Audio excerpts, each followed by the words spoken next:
Hi guys! Magandang araw sa ating lahat. Ito po ang Gaminis Vlog. Gumagawa ng mga video tungkol sa pagre-repack ng mga magagamit candy, manipis crackers, sampalok, daily sweet beans, at iba pang mga kot-kotin.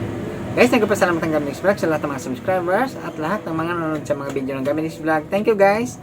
Kung magustuhan nyo mga ganitong klaseng video, please subscribe at gawin nyo rin para lahat tayo ay kumita. Ang re-repackin natin ngayon, pop beans or patani. Itong 1 kilo ng pop beans ay nagkakalaga ng 150 pesos, presyong Divisoria, Manila. Ang gagamitin natin plastic, 5x7. Pwede natin ibenta lang to ng 20 pesos or depende na sa inyo guys kung magkano inyong mga puhunan sa inyong mga lugar at kung magkano inyong gustong benta or pagbibenta. Sa akin guys, ito may bibenta ko lang to ng pang 20 pesos. Okay na yun sa 20 pesos guys. Tutubo na rin tayo dito ng mga 110 pesos dito sa 1 kilong pop beans or patani. Ito kailangan guys, bibilisan nyo lang ang inyong pagre-repack kung mga baguhan lang kayo. Kailangan bibilisan nyo ang pagre-repack para hindi siya sumingaw ng matagal.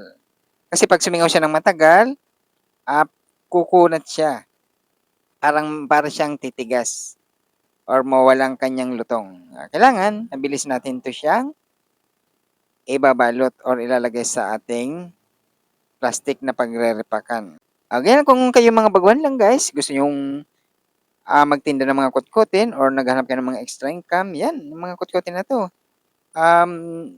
Mabili to ngayon guys. Lalo na itong mga gummy candy, iba't ibang klase mga flavor ng mani, or mga fish crackers, mga sampalok, dilis, itong pop beans yan, itong mga mabili ngayon guys sa ating mga kababayan.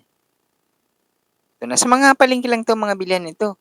Hanapin nyo lang ang mga tindahan na nag-wholesale sa mga palengke or kung nandito man kayo sa Metro Manila, pwede rin kayong pumunta ng Divisoria, Manila guys. O, andun na lahat ng mga paninda ng mga pang sari-sari store or kahit anong mga pwede natin pagkakitaan guys. Mas maganda tayo mismo ang pipili sa ating mga bibilhin.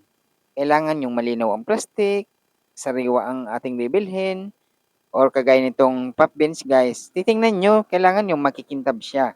At saka, maganda ang kanyang hitsura. Ganun ang pagpipili nitong mga kahit anong mga kutkuting guys. Sa mga palengke lang. Ang kagandahan nito guys, pwede kahit nagtatrabaho tayo, pwede natin 'to i-alok sa ating mga katrabaho, mga kaibigan, mga kakilala, or kung nasa bahay man tayo, pwede rin tayo nito magtinda. Kung meron kayong mga bintana, kahit walang bintana, display nyo lang, maglatag lang kayo ng lamesa sa labas ng inyong mga bahay. Yan, pwede ito guys.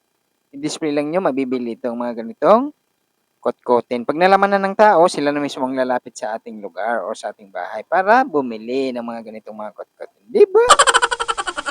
O yan guys, bago nyo i-sell, bilangin nyo muna kung magkano yung mga punan at kung magkano inyong gustong tubo. Pwede nyo naman yan bawasan yung nasa plastic na yan bago nyo i-sell or dagdagan. Nasa sa inyo na yan. O ganito lang gawin ang mga pagre-repack nitong pop beans or kahit anumang mga kutkuting guys. Dito sa ating channel, Gamidix Vlog, panoorin niyo yung mga video natin, iba't ibang klaseng mga kutkutin ang ating nire-repack dito para kayo ay makakuha ng mga ideya or kung gusto niyo magtinda ng mga ganitong mga kutkuting guys. So, ano pang hinahantay niyo guys? O baka, ano pang hinahantay niyo? Gawin niyo na ngayon na. Baka maunahan pa kayo ng inyong mga kapitbahay o magsisi pa kayo. O, di ba? O, pag naunahan kayo ng iyong kapitbahay, sabihin pa na nanggagaya na kayo. O, samantala ikaw ang naunang mag-isip ng ganito. O, di ba? O, ganun lang guys, itong mga kutkutin. At saka maganda nito, malaki ang mga tubo dito. Kasi tayo mismo ang nagre-repack. Ito, kagandahan nito guys. Tayo lang magre-repack at nasa sa atin na kung magkano ang ating gustong tubo kasi maraming mga laman yan, maraming magagawa sa mga ganitong mga paninda. So guys, bago na ito, pwede natin 'to i-display lang sa diyan sa planggana na 'yan. Kung may lamesa ka, ilagay mo sa planggana. I-alok natin sa ating mga kababayan, kaibigan, kilala, mabibili 'yan. At pwede rin natin kung mayroon kayong mga bintana na pwede niyong pagtindahan, pagdisplayhan, mas maganda 'wag niyong lalagyan ng screen. At pwede natin or pwede ninyo ito i-display ng or isabit sa mga alambre na pagdidisplayhan para mas kitang-kita ang ating mga puwesto kung walang screen. Tulad ng ganito, oh, 'di ba open lang siya, kitang-kita sa labas ng ating mga kababayan. So guys, mabili ito lalo na itong pop beans guys, naku napakamabili ito. Oo, itong pop beans napakamabili ito sa ating mga kababayan. Kasi masarap 'tong timpla nito guys, ito.